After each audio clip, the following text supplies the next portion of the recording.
सायंकाळच्या मनन चिंतनामध्ये S A church Nandurbar आपलं सहर्ष स्वागत करीत आहे. मी रेव्हरंड विश्वास पाडवी यांना पुढे येण्याची विनंती करतो. आपण विजय संगीतातून गीत नंबर 90 आणि उपासना संगीतातून 234 एक अभंग आहे, ख्रिस्त आला द्वारी तुझ्या हृदयाच्या. हा अभंग आपण मंडळीच्या चालीवर गाऊया.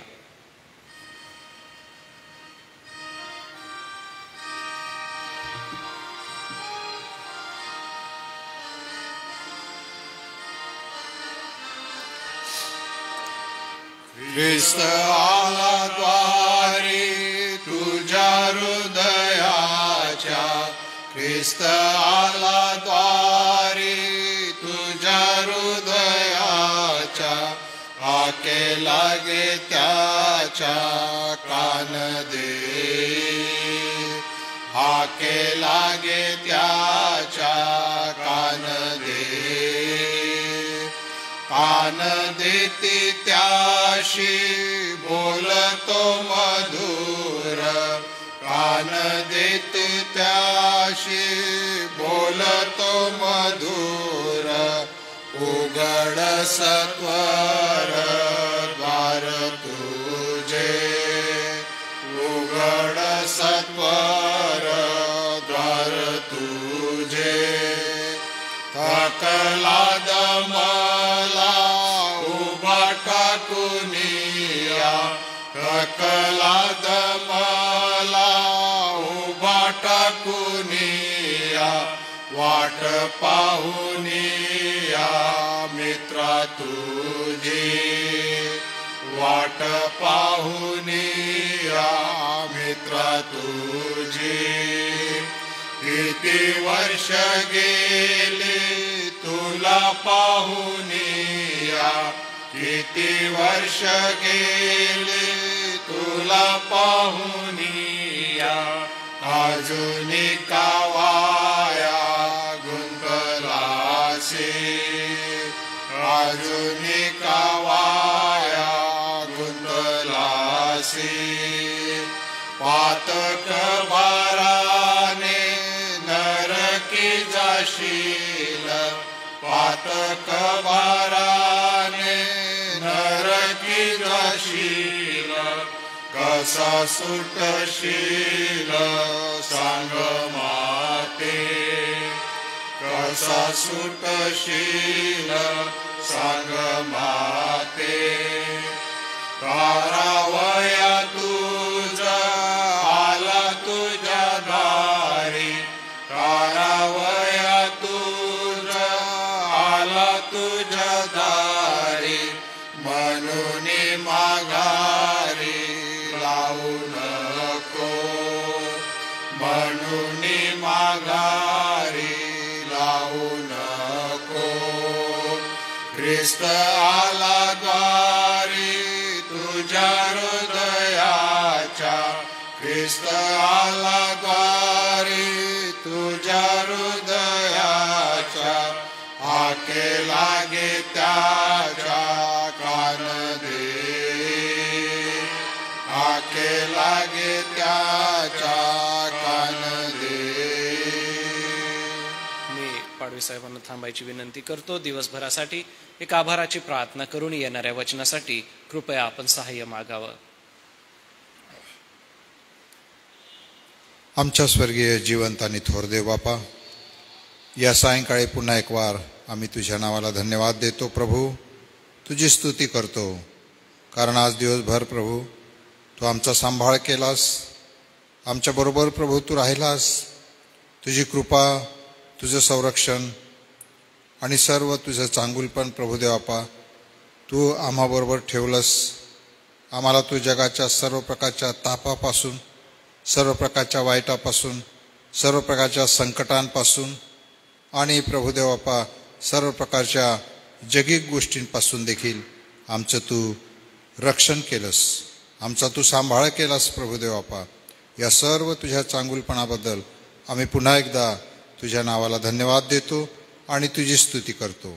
या सायंकाळी प्रभुदेव बापा आम्ही तुझ्या वचनावर चिंतन मनन करत असताना ही लहानशी सहभागिता प्रभुदेव बापा गीत गाण्याद्वारे, तुझ्या वचनाद्वारे आणि प्रभुदेव आपा एकमेकांच्या भेटीद्वारे, एकमेकांच्या मार्गदर्शनानुसार, सल्ल्यानुसार, एकमेकांना सद्बोध करण्यानुसार प्रभुदेव आपा आम्ही एकमेकांना आजचं उत्तेजन द्यावं, प्रोत्साहन द्यावं, यासाठी देव बापा तू आम्हाला ही वेळ दिलेली आहेस, म्हणून आम्ही तुझे आभार मानतो, तुझी स्तुती करतो.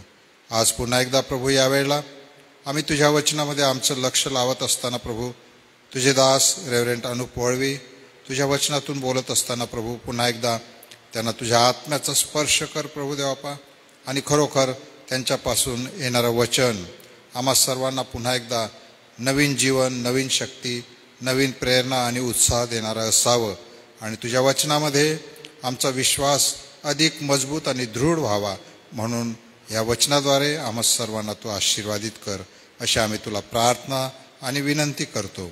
येशूच्या नावाने ही प्रार्थना केली म्हणून तू ऐक. आमेन.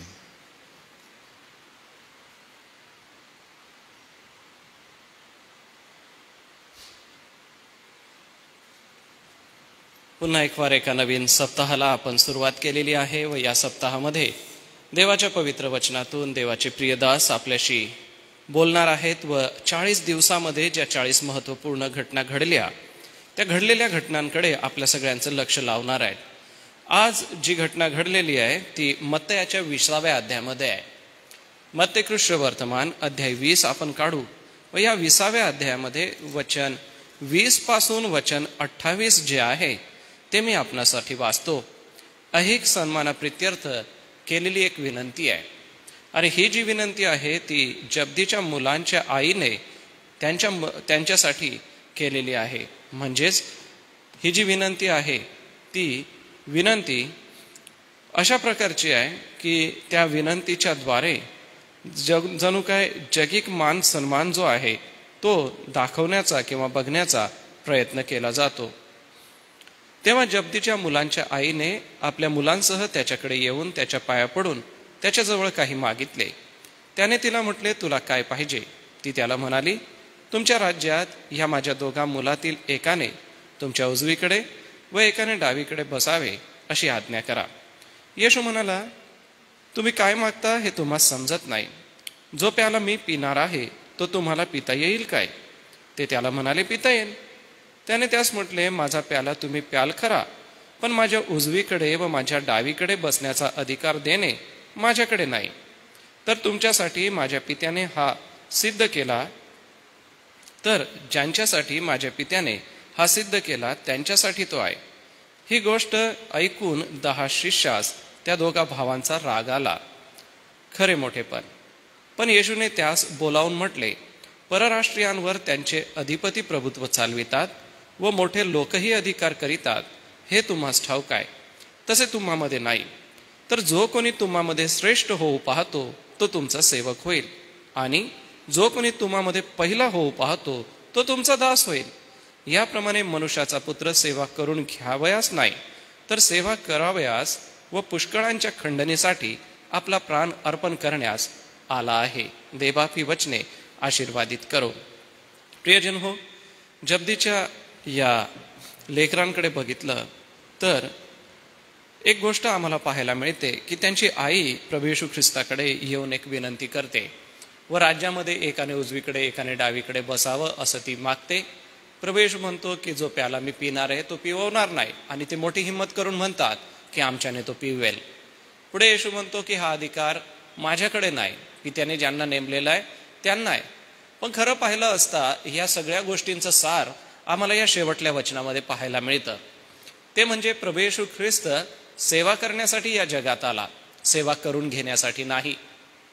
वरचं जे वचन आहे, वचन 25 आणि 26 आणि 27, या 3 वचनामध्ये जगातले अधिपती जसं अधिकार गाजवतात व त्यांच्या अधिकाराखाली असलेले लोक हे वेगवेगळ्या पदावरती किंवा वेगवेगळ्या जबाबदाऱ्यांवरती ते नेमतात, ते याच्यासाठी की त्यांना स्वतःची सेवा करून घ्यायची असते. म्हणजे जब्दीच्या या पुत्रांनी आणि जब्दीच्या मुलांच्या आईने ही गोष्ट समजून घेतली नव्हती की प्रभू येशू ख्रिस्त जगिक अधिपती नाही आहे, जगिक अधिकाऱ्यांसारखा तो नाही आहे. तो ह्या संपूर्ण सृष्टीचा निर्माण करता त्रैकत्वामधला एक आहे, हे ते अजूनही समजू शकले नव्हते. प्रभू येशू ख्रिस्ताने अनेक वेळेला सांगितलं, पिता व मी एक आहोत. माझ्या पित्याने मला पाठवलेलं आहे. इमानुएल म्हणजे उद्धारकर्ता, असं प्रभू येशू ख्रिस्त या जगामध्ये आलेला आहे. कितीतरी गोष्टी प्रभू येशू ख्रिस्ताने सांगितल्या, परंतु ते लोक समजू शकले नाही. आणि जगातले अधिपती जसं सत्ता गाजवतात तसं येशू सत्ता गाजवेल आणि त्याच्या राज्यामध्ये माझ्या ह्या मुलांना अधिकार मिळेल असंच तिला वाटत होतं. किती भ्रामक कल्पना ही आहे नाही का? आजही विश्वासणाऱ्यांच्या जीवनामध्ये असे विचार सैतान टाकू इच्छितो. हे सैतानाचं एक फार मोठं हस्तक आहे की तो जगिक मान सन्मानामध्ये इतकं गुरफटून टाकतो की आम्ही सेवा करायला आलेलो आहोत, सेवा करून घेण्यासाठी नाही. आमचा आदर्श प्रभू येशू ख्रिस्त आहे हे ते विसरून जातात.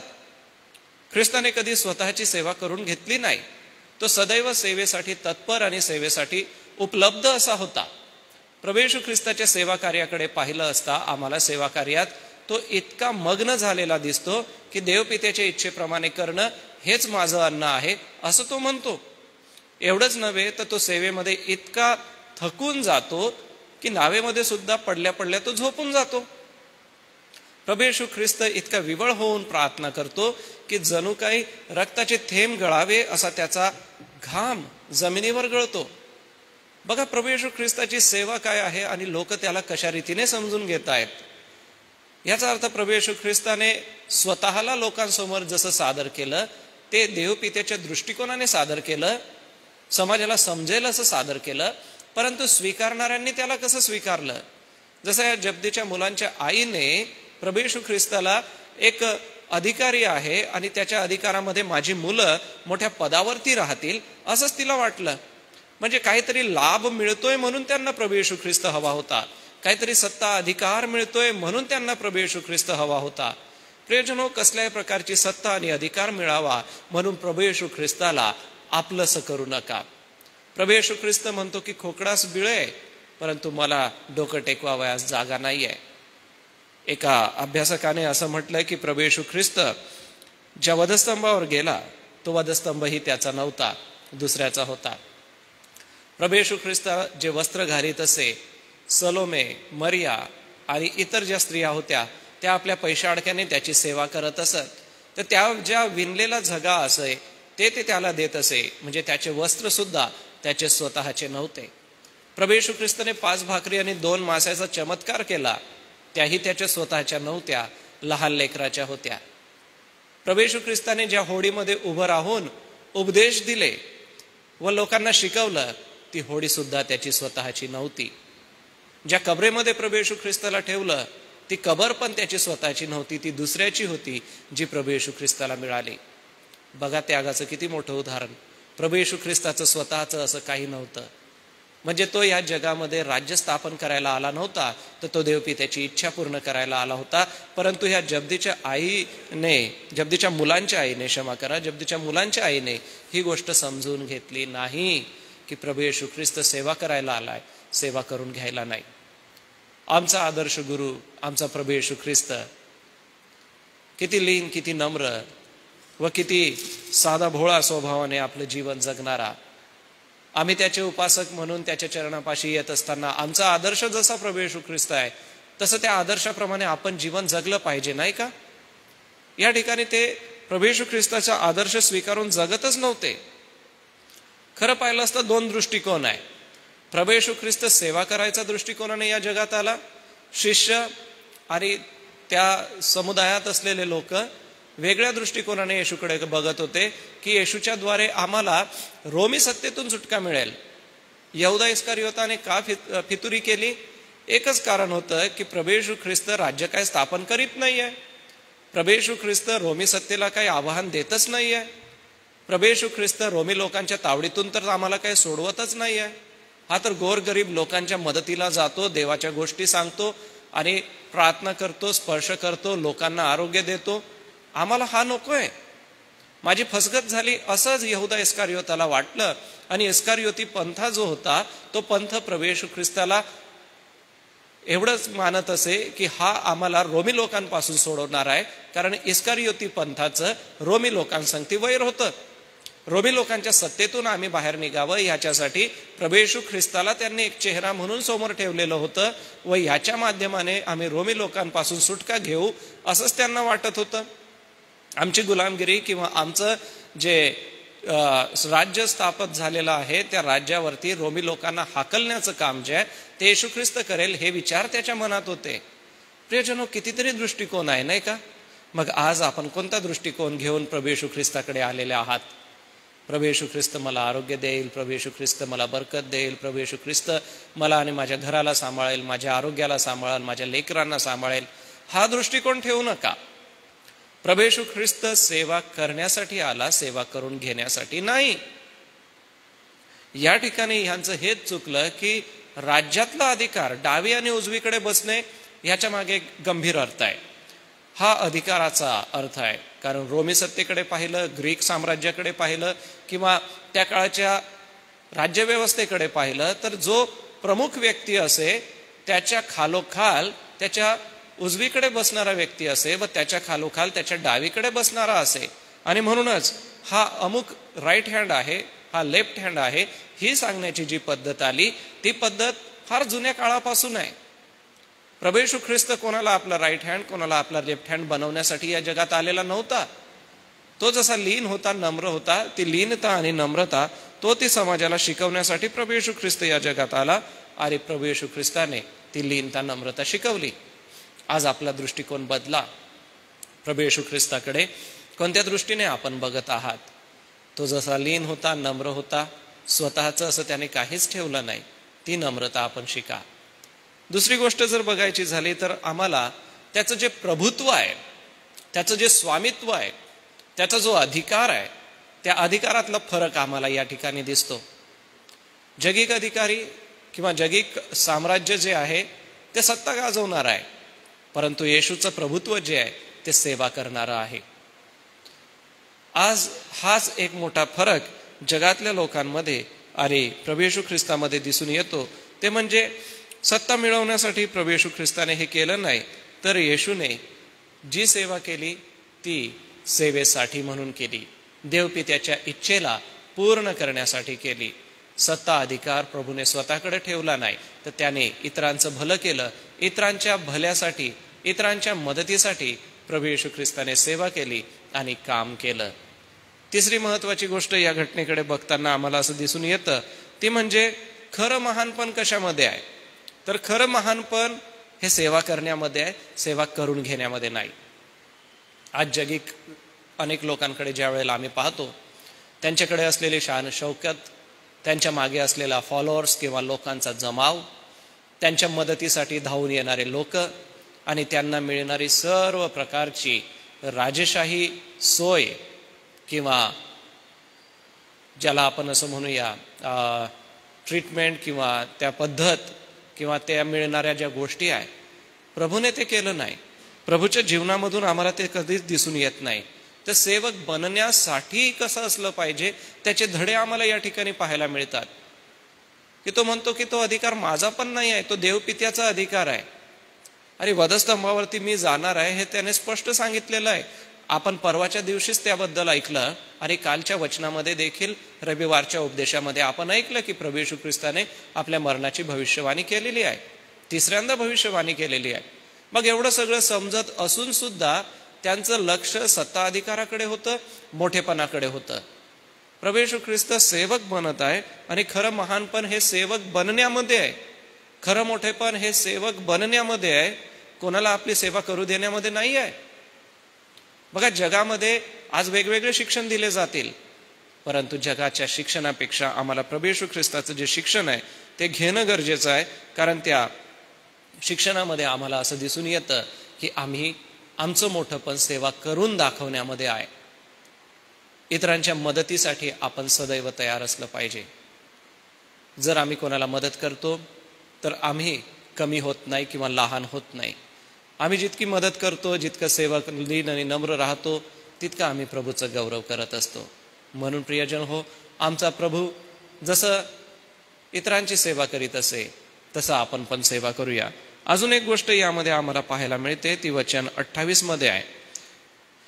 सेवा करून घ्याव्यास नाही तर सेवा कराव्यास आणि पुष्कळांच्या खंडणीसाठी आपला प्राण अर्पण करण्यास आला आहे.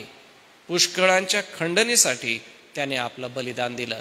याचा अर्थ त्याचा संकल्प काय होता? बलिदान देणं हे त्याचं अंतिम ध्येय होतं.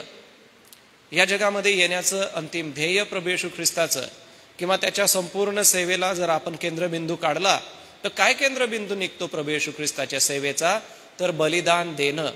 सतत आणि सतत त्याच्या डोक्यामध्ये हेच विचार चालत असतील ना, की मला आता ह्या लोकांसाठी बलिदान द्यायचं आहे.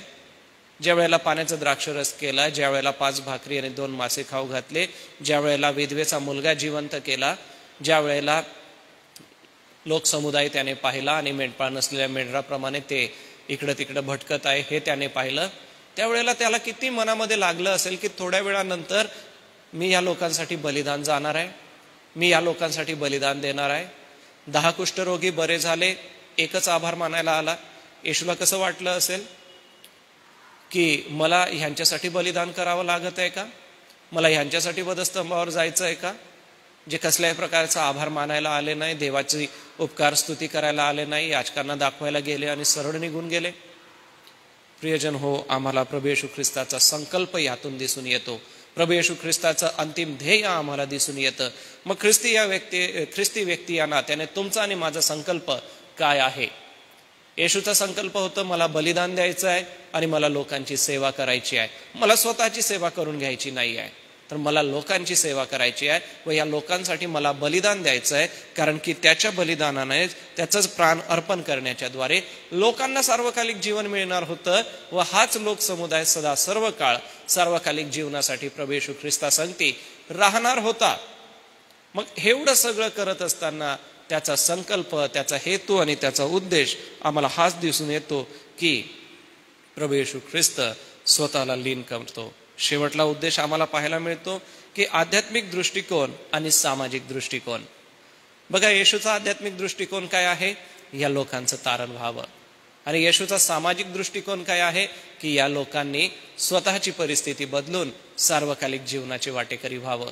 दुसऱ्या बाजूला सामाजिक लोकांची जी सामाजिक परिस्थिती आहे, लोकांना असं वाटत होतं ह्यानी आम्हाला रोमी सत्तेतून सोडवावं, लोकांना असं वाटत होतं ह्यानी आम्हाला भाकरच देत राहावं, लोकांना असं वाटत होतं ह्याने आम्हाला आरोग्यच देत राहावं. येशूच्या मूळ बलिदानाकडे कोणाचंच लक्ष नव्हतं.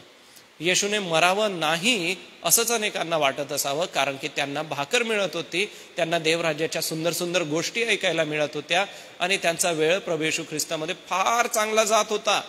मग एवढं चांगलं मिळतंय तर मग प्रभू येशू ख्रिस्त का मरणाच्या गोष्टी करतोय? नाही, येशूने असं करायला नको नाही का, असंही लोकांच्या मनामध्ये आलं असेल.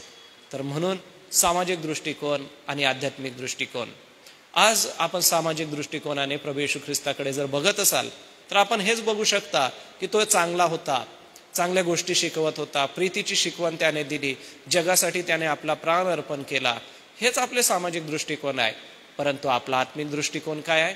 माझ्या पापासाठी तो मरण पावला, माझ्यासाठी त्याने अर्पण केलं, माझ्यासाठी त्याला वधस्तंभावर खिळण्यात आलं, माझ्यासाठी त्याने निंदा, अपमान आणि चपडाका सहन केल्या. प्रियजन हो, या सगळ्या घटनेतून आम्हाला एकच दिसतं, ते म्हणजे लीनता आणि नम्रता. ऐहिक सन्मानाच्या मागे किंवा जगिक सन्मानाच्या मागे आपण लागू नये. जगिक सन्मान हा जगापुरता आहे, परंतु देवपित्याकडून होणारा सन्मान जो आम्हाला सार्वकालिक जीवनाचा मुकुट देऊन होणार आहे, त्याकडे आपण आपलं लक्ष लावूया. एवढंच नव्हे तर आम्ही आमचं लक्ष प्रभूकडे लावलेलं असताना आम्ही स्वतःला लीन करूया, सेवा करणारे आपण बनूया, सेवा करून घेणारे असे नव्हे. प्रभू देवबाप आपणा सगळ्यांना या पवित्र वचनाच्या द्वारे त्याची कृपा देव, त्याचा अनुग्रह देव व जे लीनपण, जे नम्रपण प्रभू येशू ख्रिस्तामध्ये होतं ते तुमच्या आणि माझ्या जीवनामध्ये सदैव येत राहो. पुन्हा एक वार आपण नित्य प्रार्थना करणार आहोत. पॅशन वीक आपण लवकरच साजरा करणार आहोत. आता बघता बघता मार्च महिना संपतोय. एप्रिल महिन्यामध्ये आपण झावळ्याचा रविवार, दुःख सहन सप्ताह साजरा करणार आहोत. जे नियोजित वक्ते आहेत रेव्हरेंड राजीव जयस्वाल आणि रेव्हरेंड संजय सिंग यांचं येणं देवबापाने आशीर्वादित करावं यासाठी आपण प्रार्थना करूया. त्यांची आपल्याकडे येऊन सेवा आशीर्वादित व्हावी.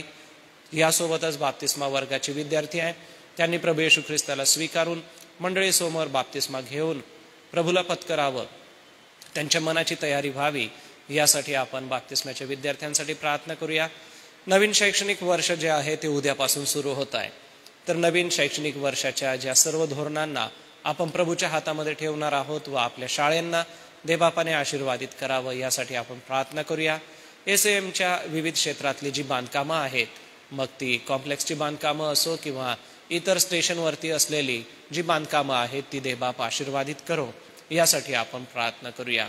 सोबतच आजारी प्रियांची आठवण करीत असताना जुलियाना अक्का आहेत, त्यांना प्रभू आरोग्य देव. रयता अक्कांना प्रभूने आरोग्य दिलं त्यासाठी उपकार स्तुतीची प्रार्थना करूया. सोबतच जे कोणी आजारी प्रियजन आहे त्या सगळ्यांची आपण आठवण करूया. सन्मान्य सुनील लोंढे पाळक साहेबांची कन्या आजारी होती, परंतु आता तिला बरं वाटत आहे. तर एक उपकार स्तुतीची प्रार्थना शिल्पा नावना तिच्यासाठी आपण प्रार्थना करूया. तर प्रभुदेव बाप तिला चांगलं आरोग्य देव. आणि सोबतच उद्यापासून लेकरांचे नवीन स्नेहल हिच्यासाठी आपण प्रार्थना करूया. पाळक साहेबांच्या मुलीला मागील दिवसांमध्ये जास्तच बरं नव्हतं, उपचारासाठी नाशिकला सुद्धा जावं लागलं, परंतु देवबापाने तिला आता चांगलं आरोग्य दिलेलं आहे. एक उपकार स्तुतीची प्रार्थना आपण तिच्यासाठी देखील करूया. मी सन्मान्य रेव्हरंड JH पठारे पाळक साहेब आपणाला विनंती करणार आहे, आपण पुढे या, प्रार्थना करा. मग आपण प्रभूची प्रार्थना म्हणू व आशीर्वाद सुद्धा पाळक साहेब आपण द्या. मग आपण उद्याच्या सूचना घेऊ.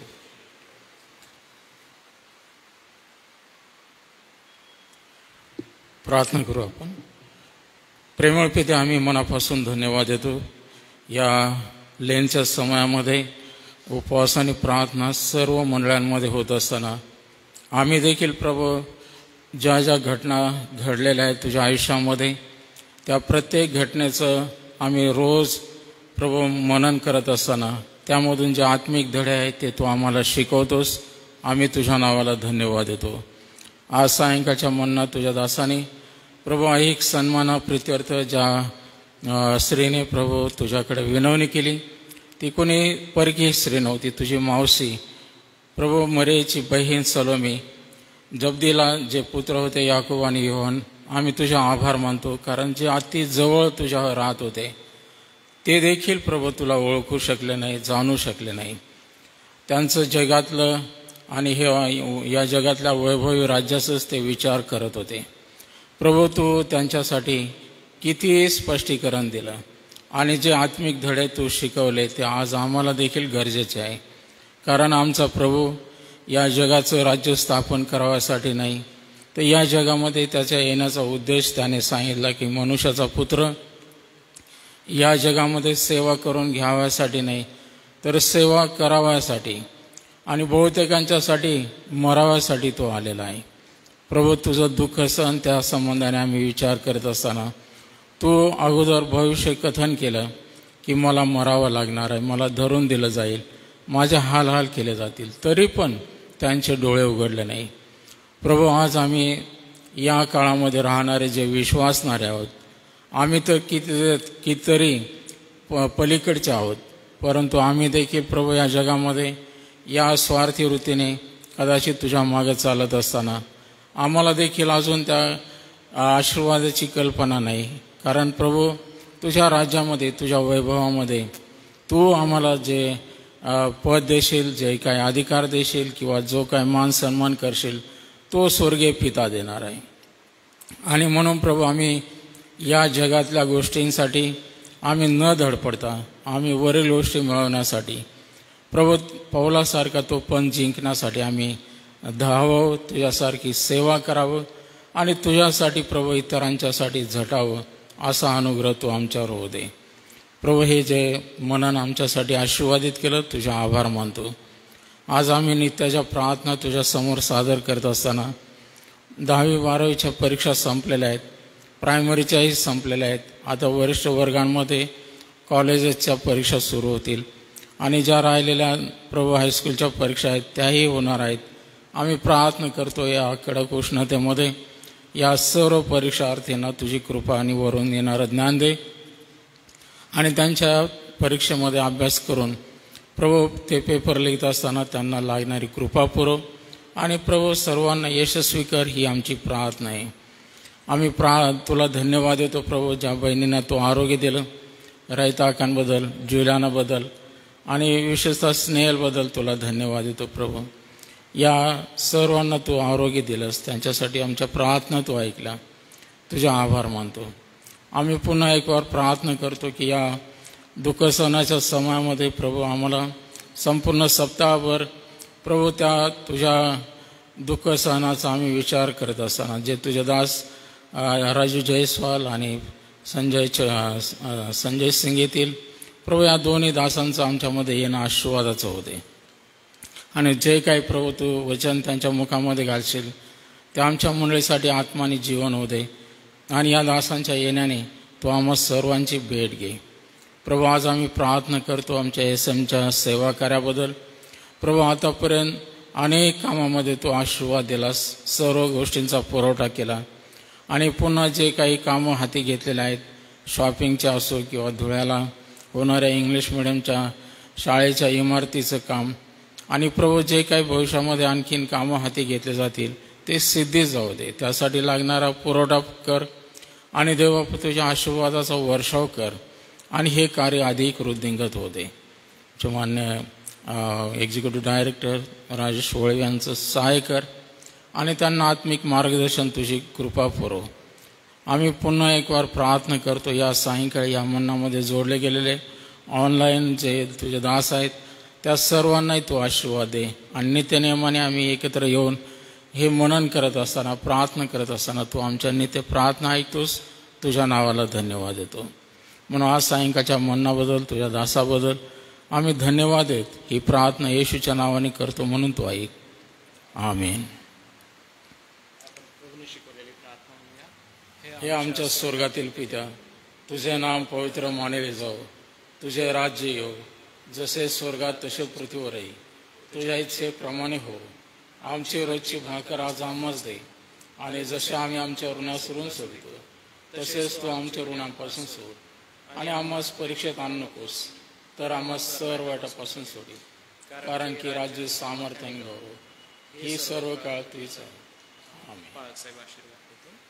आणि आता आपल्या तारणाऱ्या प्रभू येशू ख्रिस्ताची कृपा, देवबापाची प्रीती आणि पवित्र आत्म्याची गोड संगती या मन्नामध्ये उपस्थित असलेल्या ऑनलाईन जोडल्या गेलेल्या सर्व प्रभूच्या दासांबरोबर, देवाची मंडळी आणि इस्रायल राष्ट्र याबरोबर आता आणि सदा सर्व काळ असो.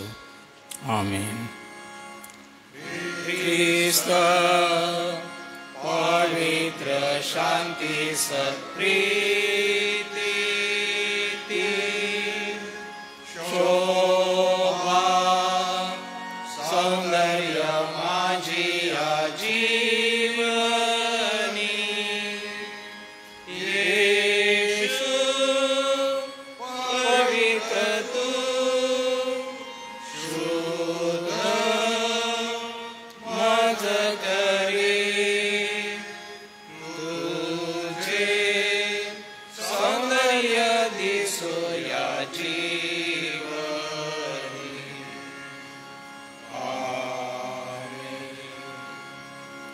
उद्यासाठी सूचना आहे. उद्या सायंकाळी देखील 6 वाजता आपण ऑनलाईन मनन चिंतन घेणार आहोत. उद्याची वचनाची सेवा सन्मान्य रेव्हरेंड JH पठारे पाळक साहेब हे करतील. सर्वांना सलाम.